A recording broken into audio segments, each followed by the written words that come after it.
이러한 것들이 당연히 중요한 요소들이 될 수 있고, 이러한 요소들이 다 갖춰진다면은 기소유예 가능성이 높아진다고 생각합니다.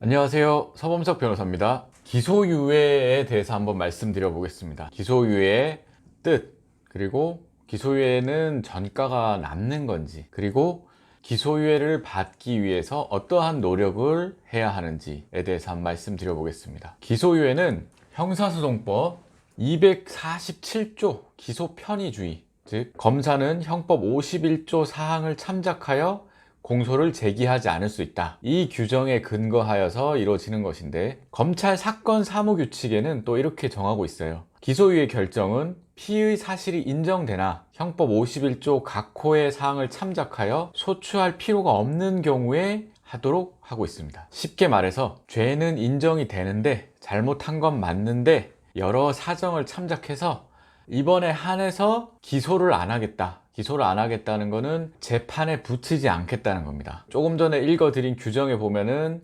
형법 51조를 참작해서 라고 되어 있습니다. 형법 51조에는 어떤 것들이 있냐 하면은, 형을 정함에 있어서 범인의 연령, 성행, 지능, 환경, 그리고 두 번째 피해자에 대한 관계, 그리고 세 번째 범행의 동기, 수단, 결과, 그리고 네 번째 범행 후의 정황, 이러한 것들을 참작하도록 하고 있어요. 기소유예가 가지는 의미에 대해서 다음으로 한번 말씀드려 본다면요, 혐의를 인정하는 피의자에게 있어서 기소유예는 정말 큰 의미가 있을 수 있습니다. 우리가 흔히 전가라고 하는 범죄 경력 조회라는 것이 있는데요, 기소유예 결정을 받은 경우에 범죄 경력 조회에는 남지 않습니다. 다만 수사 경력을 조회했을 경우에는 기소유예를 포함하여 혐의 없음, 공소권 없음, 이러한 것들도 나옵니다. 그러니까 불기소 결정인 기소유예, 혐의 없음, 공소권 없음, 죄안됨, 이런 것들이 전부 다 나옵니다.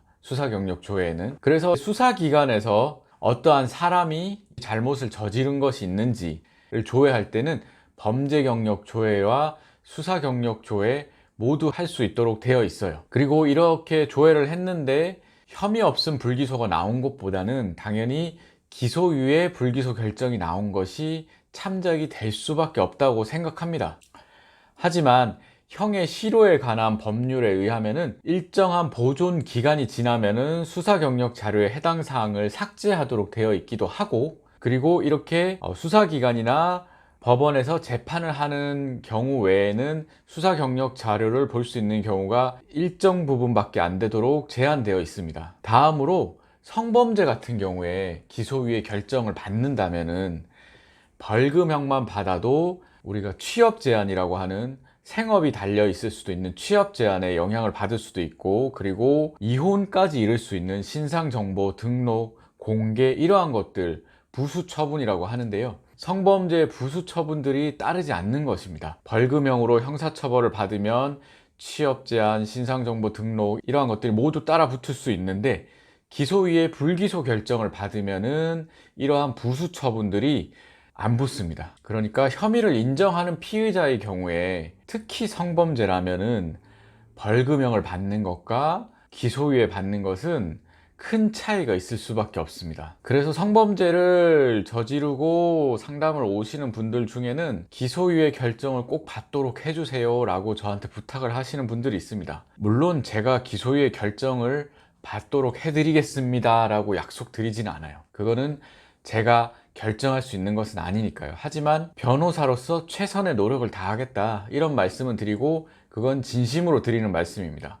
그리고 제 성공 사례들 블로그에 소개되어 있는 것들 보면은 성범죄에서 기소유예 받은 사건들이 다수 있기는 합니다. 그러면은 기소유예 결정을 받으려면 어떻게 해야 되냐? 첫 번째, 초범인 것이 당연히 유리합니다. 그리고 두 번째, 반성하고 있을 때, 혐의를 인정하고 반성하고 있을 때. 세 번째, 피해자가 있는 범죄에서는 피해자와의 합의, 이러한 것들이 당연히 중요한 요소들이 될 수 있고, 이러한 요소들이 다 갖춰진다면은 기소유예 가능성이 높아진다고 생각합니다. 하지만 기소유예 결정을 이미 받았던 피의자 중에, 제가 실제로 수행했던 사건에서 기소유예 결정을 이미 한번 받았어요, 보복 운전으로. 그런데 또 보복 운전을 한 거예요. 근데 두 번째 기소유예를 받도록 도움을 드렸던 케이스도 있습니다. 성범죄 중에서도 피해자와 합의에 이르지 않았지만 기소유예 결정을 받았던 케이스들도 있습니다. 사기죄와 같이 피해자가 있는 제3범죄에서는 피해자들이 자신의 피해를 회복받기 위해서 합의 선상에 적극적으로 나오는 경우들이 많이 있습니다. 그렇지만 성범죄와 같은 경우에 피해자들이 합의 선상 자체에 안 나오는 경우가 많아요. 무슨 말이냐 하면 피해자 국선 변호인이 보통 있는데 성범죄는 연락을 드리면은 합의 의사가 아예 없다 이러는 경우도 많이 있어요. 그래서 사실 합의를 받으면은 당연히 기소유예 되는데 좋겠지만 기소유예 됐는데 합의가 반드시 필요한 것은 아닐 수도 있다, 이런 말씀을 드리는 거고요. 여기서 하나만 더 말씀드리자면은 사건을 처음 담당했던 변호사가 최종적 마무리까지 끌고 가는 것이 아무래도 합의를 받고 합의를 이끌어내고 기소유예 받는데 도움이 된다고 생각합니다. 요즘에 저희 사무실에 상담 오시는 분들 중에는 이런 질문을 하시는 분들이 있어요. 서범석 변호사님께서 이 사건을 처음부터 끝까지 해주시는 게 맞습니까? 라고 물어보시는 분들이 있어요. 정보가 많이 공유가 되다 보니까 변호사가 처음에 사건을 시작을 했는데 중간에 이직을 하거나 퇴사를 하거나 그래서 변호사가 바뀌는 경우들이 있다는 거죠. 물론 인수인계가 잘 되면 괜찮겠지만 변호사가 변경되다 보면은 기존의 피의자와 주고받았던 대화에서 남아있는 배경 지식들, 그리고